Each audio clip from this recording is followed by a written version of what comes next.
चतुर मोची। यह एक गरीब मोची की कहानी है जो अपनी पत्नी के साथ एक छोटे से गांव में रहता था। उसके पास गांव में कोई काम नहीं था और जल्द ही उसके पास खाना खरीदने के लिए भी पैसे नहीं थे। इसलिए एक दिन उसने एक निर्णय लिया और अपने से कहा, पत्नी, मुझे अब यहाँ नहीं रहना चाहिए। यहाँ कोई काम नहीं है। मुझे बड़े शहर में अपनी किस्मत आजमानी चाहिए।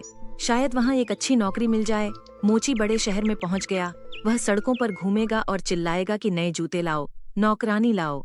नई जूते वाली नौकरानी या अपने पुराने जूतों को बिल्कुल नए जैसा दिखने के लिए या बस उन्हें चमकदार बनाने के लिए, नए जूते लाने के लिए, नौकरानी नए जूते बनवाने के लिए। मोची को पहले दिन कोई काम नहीं मिला। अगले दिन वह बड़े शहर की सड़कों पर घूमता रहा और फिर से फोन करने लगा, नए जूते ले आओ, नौकरानी जूते बनवाकर ले आओ। एक महिला ने उसे पुकारा, श्रीमान, मोची और ये जूते निश्चित रूप से खेलते हैं मैडम। मोची घर के दरवाजे पर बैठ गया और उन जूतों को सिल दिया। मेरी महिला, जूते तैयार हैं। एक तांबे का सिक्का कितना है, आप जाइए। उसने पैसे ले लिए और अगली गली में प्रवेश करते ही चला गया। एक अन्य महिला ने उसे बुलाया और उससे कुछ जूतों को नया रूप देने के लिए कहा। यहाँ कुछ जोड़ी जूते हैं, कृपया कर दें। मोची ने जूतों की मरम्मत की, पैसे ले लिए और चला गया। मैंने आज काफी पैसे कमा लिए हैं। मैं इसी तरह काम करता रहूंगा। मैं जल्द ही करूंगा।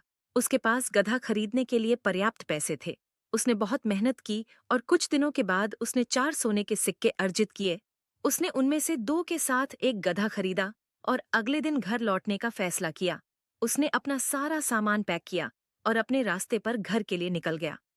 वह एक जंगल से गुजरा जहां उसने चोरों का एक गिरोह देखा। भगवान ने मुझे बचा लिया। ये चोर मेरा सारा धन ले लेंगे और मैं एक बार फिर गरीब हो जाऊंगा। मैं क्या करूं? मोची बहुत चतुर था। उसने हिम्मत नहीं हारी और एक योजना सोची। गधे के गले में एक सोने का सिक्का बांध दिया और आगे बढ़ गया। चोरों ने उसे पकड़ लिया। हमने कहा कि तुम्हारे पैसे जल्दी आओ। देखो, मैं एक गरीब मोची हूँ। मेरे पास इस गधे के अलावा कुछ नहीं है। कृपया मुझे जाने दो। यह सुनते ही गधा चिल्लाने लगा और चिल्लाने लगा। सोने के सिक्के उसकी गर्दन से सच में जमीन पर गिर गए। और आपको यह सोने का सिक्का कहाँ से मिला? आपने हमसे झूठ बोला। दुकान बंद करो। ठीक है, मैं आपको बताऊंगा कि यह गधा सोना बनाता है। इसी तरह से मैं अपने सारे पैसे निकालता हूँ। ठीक है, इस गधे को सेल्स करें। हम तुम्हें जाने नहीं दूंगा, बिल्कुल नहीं। अगर मैं इसे बेच दूं तो मेरे पास कुछ भी नहीं बचेगा। हम तुम्हें इस जुर्माने के लिए 50 सोने के सिक्के देंगे, लेकिन सावधान रहना कि गधे को बारी बारी से एक दिन के लिए अपने पास रखना, नहीं तो तुम खत्म हो जाओगे पैसे के लिए संघर्ष करते हुए। मोची ने गधा बेच दिया और घर लौट आया। वह उन पैसों से सोने के सिक्के पाकर बहुत खुश था। उसने इसी बीच एक पोल्ट्री फार्म खरीद लिया। चोर भी गधे के साथ अपने ठिकाने पर पहुंच गए थे। उनके मुखिया ने उन सभी से कहा कि इस गिरोह का मुखिया होने के नाते मैं सबसे पहले गधे को अपने पास रखूंगा। चोरों ने अपने मुखिया की बात मानी और उस रात मुखिया उनके साथ अस्तबल में सो गया। गधा वह पैसे लेना चाहता था। जैसे ही वह अगली सुबह उठा, जब वह उठा तो उसने देखा कि अस्तबल में कुछ भी नहीं था। उसने पूरे अस्तबल में खोजा, लेकिन उसे कुछ भी नहीं मिला। उसे एहसास हुआ कि मोची ने उन्हें बेवकूफ बनाया था। इसी बीच एक और चोर वहां आ गया। मुखिया, तुम्हें सोना मिल गया। बताओ कितने सिक्के बनाए? गधे ने, आज रात जब गधे को अपने पास रखोगे तो तुम्हें खुद ही पता चल जाएगा। मुखिया ने किसी से कुछ नहीं कहा, क्योंकि वह यह सुनिश्चित करना चाहता था कि उसने कोई गलती नहीं की है। एक एक करके सभी चोरों ने गधे को अपने पास रख लिया, लेकिन उनमें से किसी को भी कुछ नहीं मिला। सभी समझ गए कि उन्हें मूर्ख बनाया गया है। मुखिया ने एक बैठक बुलाई कि तुमने हमें बेवकूफ बनाया है, उसे सबक सिखाओगे। उसने हमें बेच दिया। यह 50 सोने के सिक्कों के लिए एक साधारण गधा है। उससे हमारे पैसे वापस ले लेंगे और हमें धोखा देने का दुस्साहस करने के लिए उसे दंडित करेंगे। हाँ चलो। वे मोची के घर के लिए निकलते हैं। वह खेत में काम कर रहा था। उसने चोरों को आते देखा। वह घर के अंदर भाग गया और अपनी पत्नी से कहा, ध्यान से सुनो। जब चोर आए, यहाँ आओ और मेरे बारे में पूछो। उन्हें बताओ कि मैं खेत में काम कर रहा हूँ और फिर अपने कुत्ते मिलो को मुझे बुलाने के लिए भेजो। यह कहते हुए वह अपने घर के पीछे छिप गया। थोड़ी देर बाद चोर वहां आ गए। वह मोची कहाँ है? उसे बुलाओ, हम उससे बात करना चाहते हैं। वह खेतों में गया है। मैं उसे बुलाने के लिए कुत्ते को भेज दूं? मैलो, मुझे मत बुलाओ। एस्तेर, उसे बताओ कि कुछ लोग उसे देखने आए हैं। यह सब क्या है? मैं वास्तव में आपके पति को यहाँ आने के लिए तैयार नहीं करती हूँ। वह सब कुछ समझता है जब भी मुझे उससे बात करने की आवश्यकता होती है। जब वह खेत पर होता है तो मैं बस उसे अपना प्यार भेजता हूँ और मिलो मेरा संदेश देता है। जब चोर मोची की पत्नी से बात कर रहे थे तो मोची आ गया। ओह, यह आप हैं। मिलो ने मुझसे कहा कि आप चाहते हैं मुझसे बात करो। हमें गधे से कुछ नहीं मिला। तुमने हमें धोखा दिया, हमसे झूठ बोला। सुनो, मुझे यकीन है तुमने गलती की है। मेरे पास जो कुछ भी है वह गधे की वजह से है। ठीक है, हम तुम पर विश्वास करते हैं, लेकिन तुम्हें यह कुत्ता भी हमें बेचना होगा। नहीं, बिल्कुल नहीं, मैं इसे नहीं बेच सकता। हम आपको इसके लिए 40 सोने के सिक्के देंगे। थोड़ा मना करने के बाद मोची उन्हें कुत्ता बेचने के लिए तैयार हो गया।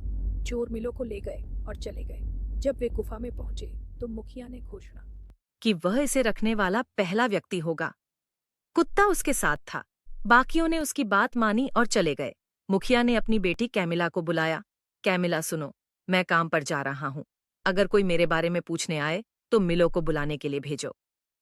जैसा कि आप कहते हैं पिताजी, कुछ समय बाद एक आदमी वहां आया और मुखिया की बेटी से अपने पिता को बुलाने के लिए कहा, कृपया प्रतीक्षा करें, मैं तुरंत उसके लिए भेजूंगा। मल्लो जाओ, पिताजी को बताओ कि कोई उससे मिलने के लिए यहाँ आया है। मिलो हमारे मुखिया के घर से भाग गई और इसके बजाय मुख्य चोर के पास जाने के बाद वह सीधे मोची के पास गया। जब चोर शाम को घर लौटा तो उसने देखा कि मिलो वहां नहीं है।